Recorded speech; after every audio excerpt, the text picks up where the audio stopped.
welcome to episode 2 of I Got Nothing, a podcast for exhausted writers. If you're just joining me for the first time, my name is Leani, and welcome. So, I have one particular topic that I figured I'd touch on right out the gate because it's one that is very important, and it's one that plagues every single writer out there, whether they admit it or not, and that is the dreaded writer's block. Oh boy, okay. No matter what level of experience you have writing, no matter how long you've been writing for, inevitably you are going to come across writer's block. And for those of you who don't know exactly what that is, that's basically when you're working on something and you just come up against a wall and have either no idea how to write yourself out of the situation you just created, don't know what comes next, or any variation of those. Writer's block can last an obscene amount of time, which is really unfortunate, but the truth. I remember writing my first novel during the last couple years of college and finishing it shortly after there. I also remember I was pregnant with my son at the time and finishing up the novel and things of that nature. And when I actually finished the book, I don't think I wrote again for another year or so. Granted, part of that was because I also just had a child and I didn't have the mental capacity to do such a thing. But another part of it was I had severe writer's block. You know, I had been working on that one story for a very long time, and then it was done and I had no idea what to do next. So writer's block can happen at any point. It doesn't necessarily just happen when you're in the middle of a project.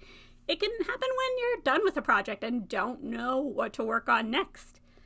So there are a lot of tips and tricks out there on dealing with writer's block, and I'm going to go over some of them that at least help me. But one of the biggest ones that I have a love-hate relationship with is pushing through the writer's block. And what that means is writing anyways, even though you have writer's block. And I get the thought behind it. I understand it, but it still really annoys me sometimes, because there are certain instances where pushing through is just not the way to go. So I guess the first thing I wanted to talk about when dealing with writer's block is the difference between pushing through the writer's block and forcing your writing. Pushing through, to me, means working on the project even though there's a certain point that's giving you trouble. So, for example, you're working on this love story and you have this supposedly big confessional scene between the two characters that you need to write, and it's just not coming to you, and you've deleted it 1,000 times, and that one scene is just really you can't focus on it. In that case, for me, pushing through usually means leaving that scene alone and writing something else to keep the work flowing. So for me, that's what it means to push through. You know, you push through on the project and maybe work on a different scene or a different character or something like that. And then you go back and hopefully that change has freed up your mind to focus on the scene you couldn't focus on before. Forcing it, to me, is when you are exhausted and you've tried and it's not working, and you just keep trying to write, and it almost becomes, at least for me, physically painful. when you reach that point, you're forcing it. You're not really pushing through. And that doesn't help. That doesn't help you, and it's not going to help your writing.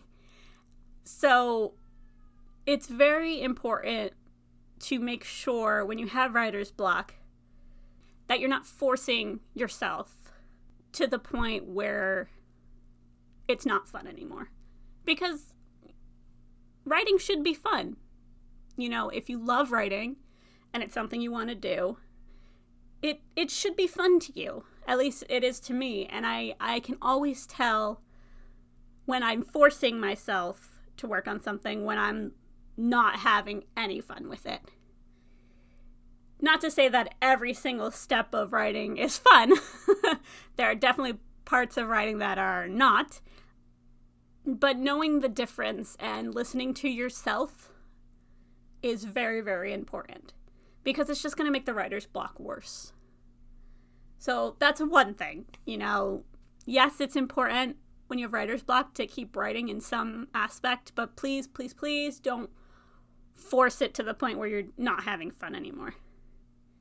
Another thing I do in that particular situation is something I tell people to do all the time, because I found it really, really helps.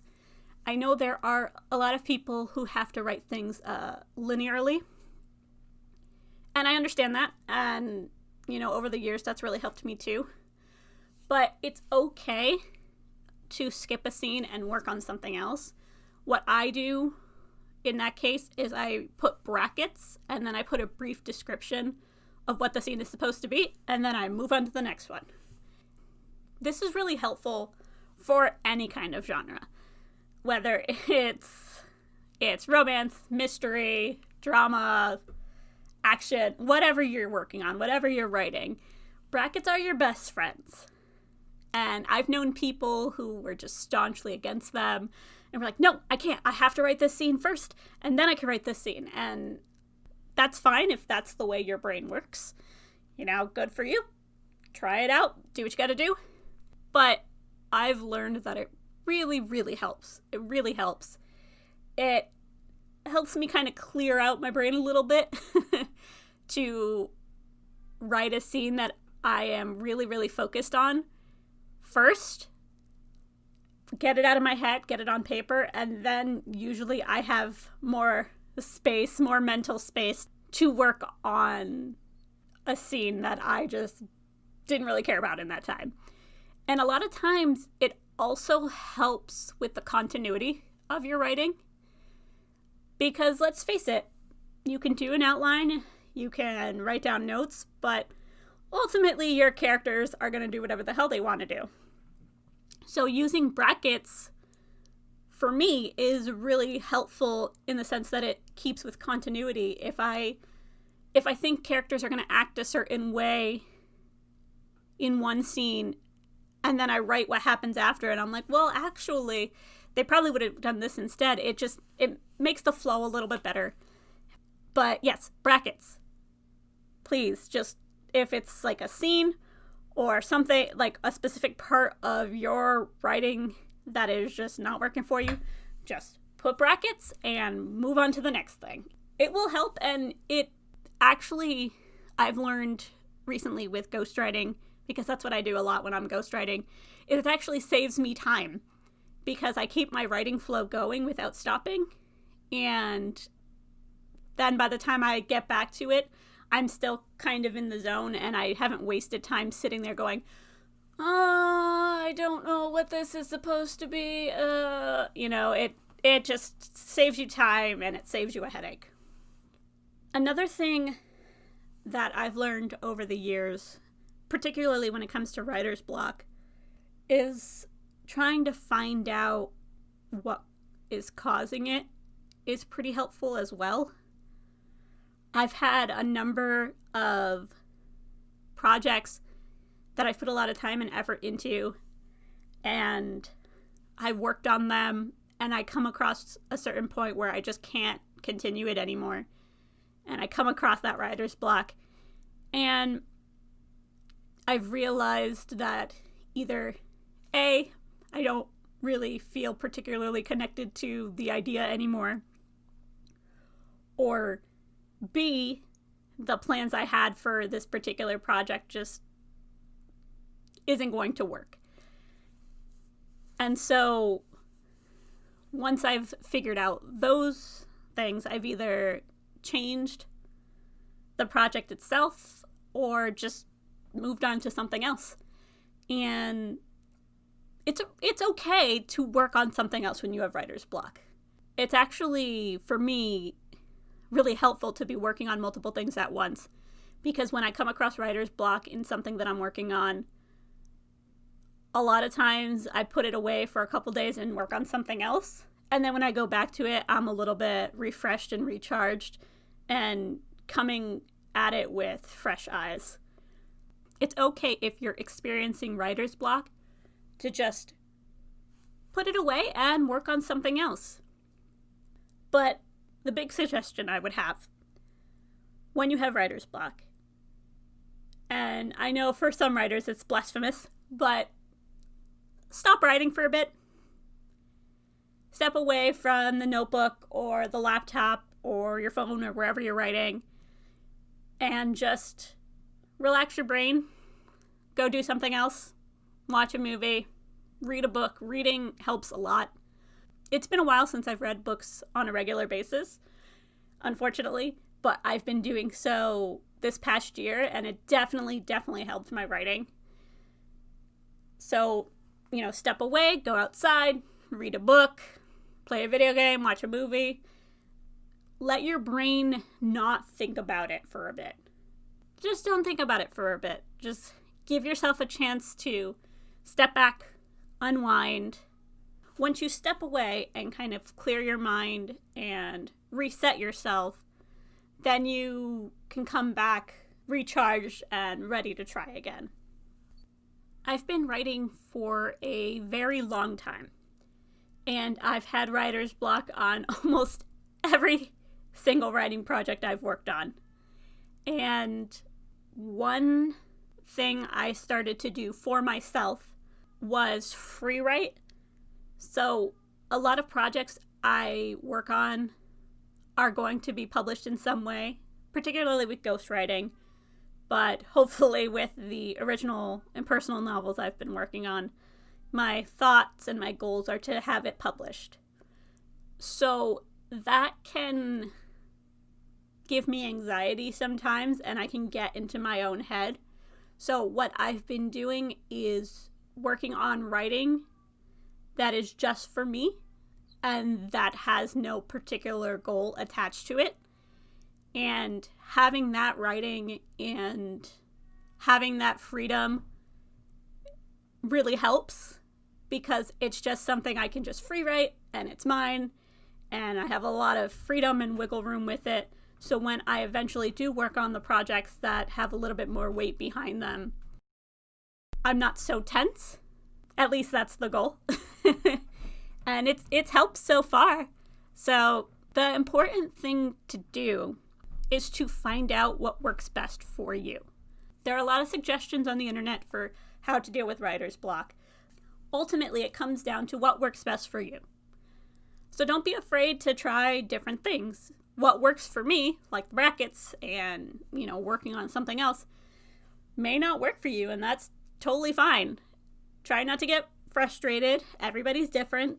Everybody's work ethic is different. Everybody's process is different.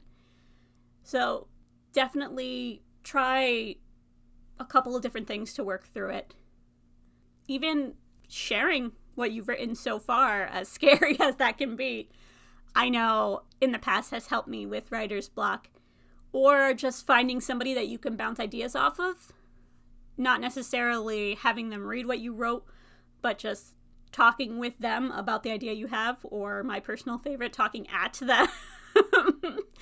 Having them just listen while you work out whatever plot it is. My loving husband has dealt with that over the last 13 years. That helps too. So it's really all about just what works for you. If you're like me and you like to start writing something without kind of any plan or outline, and you find yourself having writer's block, maybe try jotting down a few points of what you want to happen in the story. I've started doing that recently. With ghostwriting, I have to create an outline before I work on the project that my client approves, and then I start writing. And that's actually trickled over into my personal writing. In the past, I was never one for outlines because I always ended up ignoring them. But it really can help to just write down bullet points on what you want to happen in the story. Even if you don't follow it, even if you change your mind, that's gonna happen. But at least you have some kind of blueprint. So when this writer's block comes up, if you're like, okay, well, I have in this chapter that this was gonna happen, but doesn't really feel like it's gonna fit, let me just put brackets or skip it and work on the next chapter. It really is just what works best for you. And I know I've said that 1,000 times, and I'll say it 1,000 more throughout this podcast. With writer's block and with writing and the difference between pushing through and forcing it, there is going to be a time where you do have to just push through and keep going. And I think the thought of working on something only when you're inspired or only feel creative isn't feasible in this day and age. I have found, with writing in particular, the best thing that helps me continue to have the ideas flowing and continuing to write is writing a little bit per day. I have to do that with ghostwriting if I want to have any progress, but also if I want to have progress on my own things. So what I have done lately is I set up a very basic word count that I need to hit each day. And even if it's just a couple hundred words, even if it's just like 200 words each day, or even if it's 300 words each day, it's something. Writing a little bit at a time does add up. If you are stuck and you have writer's block and you feel like inspiration is not really there, try writing just a couple hundred words a day, maybe even 100 words a day, and see what happens. Some days it'll be easy and you'll reach that goal and you'll be like, oh, I can do a little bit more. And some days it'll feel like you're pulling your teeth out just to get that minimum word count. But at the end of the day, you wrote something. That's fine. It doesn't have to be perfect. Let me repeat that. It does not have to be perfect. I think for me personally, that has been the main cause of writer's block in recent months, is that I'm like, oh God, it's not good. Oh God, this is terrible. It's okay. First off, it's probably not as bad as you think it is. And second of all, that's what editing is for. First drafts don't have to be perfect. I am saying it that slowly because I am trying to remind myself of that fact. So just please remember, it doesn't have to be perfect. Inevitably, you're going to have to edit, and that's great. Editing is actually my favorite part of writing, which I know is weird. A lot of people hate editing, but for me, that's when I really flesh out the story and get it to where I want it to be. It's that initial writing and getting something on paper that's really hard for me to do. So just remember, it doesn't have to be perfect. It can be a mess as long as you have something on paper to work with. So, in conclusion, to defeat the dreaded writer's block, try multiple techniques to see what works for you. And keep in mind, it's just a first draft. Even if you're editing and you're on the second or third or 10th or however many drafts we end up inevitably going through, it doesn't have to be perfect. As long as you have fun and tell the story that you wanted to tell, then you're good. You're golden. Try not to put too much pressure on yourself. Alrighty, so this has been episode 2 of I Got Nothing. And I hope you guys are enjoying these because I'm enjoying recording them. And I will see you soon for the next episode. Bye!